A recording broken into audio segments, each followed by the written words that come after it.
Okay, today we're going to learn how to use this equipment. It's called an LCR meter.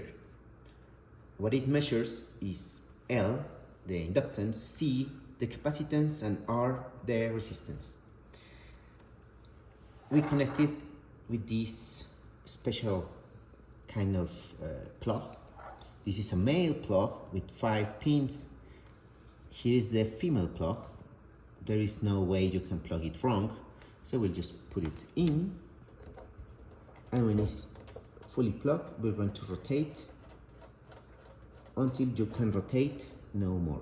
Then we'll turn it on by pressing this red button.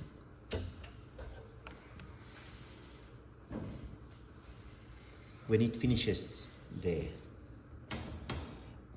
routine, we're going to press this auto range button here.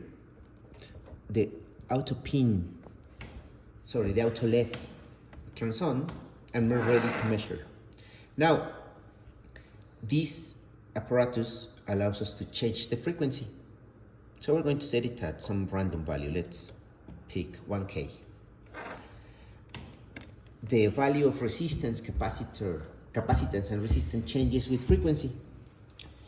We can not only measure devices such as this capacitor and this resistor, we can measure whole circuits and even motors, generators, transformers, etc. So let's start by measuring these resistors. So these two wires are connected to the terminals of the resistor. So as you can see here, this first column and its corresponding button, you can select resistance, inductance, and capacitance. We're going to leave it in resistance. It shows ohms, as it should be, and that's a value at 1 kilohertz, 823. When I change it to 10K, the resistance grew a bit by 8 ohms. It changed again. We're going to leave it in 1K. Now, if we change to the second column and its button, we can observe that it shows the angle, which is 0. That's what the theory tells. We can see the magnitude, which should be the same as the value of the resistance, as the theory tells us. Let's go back and measure now the capacitance of the capacitor.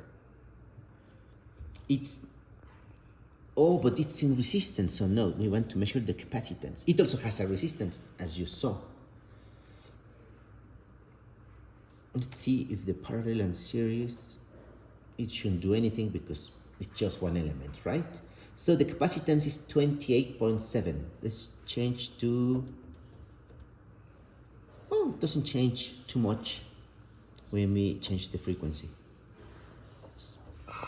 It's almost the same. Let's go to impedance. The magnitude of the impedance is 5.44. You should work out what is the angle. That would be interesting. I'm not showing you. But again, the capacitance is that, and it has some resistance.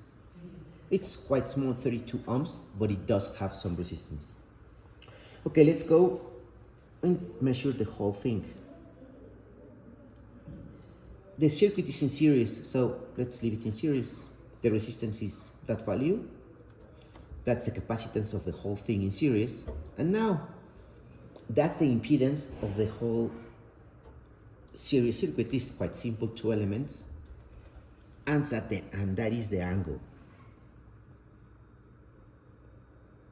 That's at 1K. So as you can see, you can get the angle and the magnitude, and from there you can work out what's the resistance and the reactance by a simple conversion from polar coordinates to rectangular coordinates of this impedance phasor. Now, That will be all. And now you can measure the 4 variables: resistance, capacitance, 6, magnitude of the impedance, angle of the impedance, and from there you can calculate resistance and reactance of the impedance. As you briefly saw, this also gives